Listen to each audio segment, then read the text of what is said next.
मानव अपनी कैसे कार्यों को इस त्योहार में सिद्ध कर सकता है? या देवी सर्वभूतेषु शक्तिरूपिणी संस्था नमस्तस्यै नमस्तस्यै नमस्तस्यै नमो। नवदुर्गा में एक्चुअली शक्ति की आराधना, उपासना और साधना की जाती है। जी भारतीय संस्कृति में जो एक वर्ष होता है जिसे संवत्सर कहते हैं, उसमें 12 माह होते हैं जी और हर 3 माह बाद ऋतु परिवर्तन होता है। जी तो 2 ऋतुओं के बीच में जो संध्या काल कहलाता है, जी जी जी उसमें नवदुर्गा की साधना की जाती है।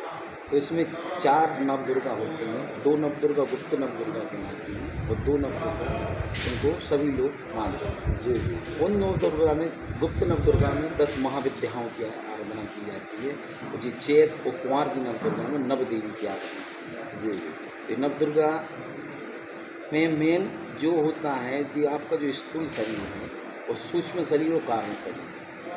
तो इन सूक्ष्म शरीर और कारण शरीर में जो एक मतलब मध्य का बिंदु है, उन्हें बोलते हैं चक्र।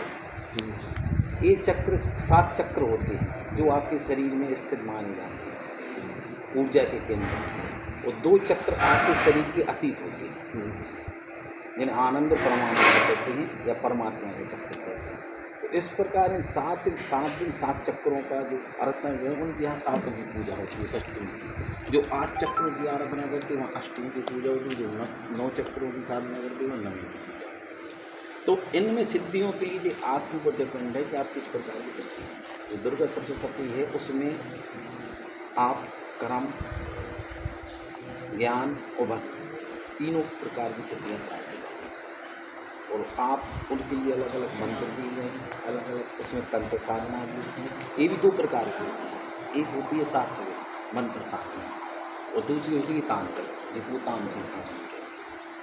नवदुर्गा वो ये एक दिन में पूजा करते हैं, एक रात में पूजा करते हैं। नवरात्रि में विशेष रूप से रात्रि में मानते हैं। तो आपके जीवन की ऊर्जा का संतुलन और ऊर्जा का विकास और आने वाले 3 वर्षों में आपके जीवन की रूपरेखा की पटकथा इन नवदुर्गा में दी।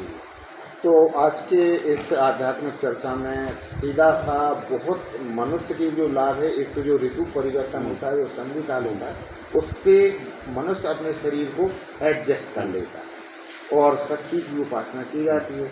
और हमें कोई से भी कार्य के लिए जो ज़रूरत होती है शक्ति की होती है, चाहे वाहन चलाएं या शरीर बिना चलाएं। शक्ति के आदमी शिव समान है। शिव से ये अलग किया तो वो सब हो जाता है। बिल्कुल बिल्कुल। तो स्वयं शिव ने भी शक्ति की उपासना की है।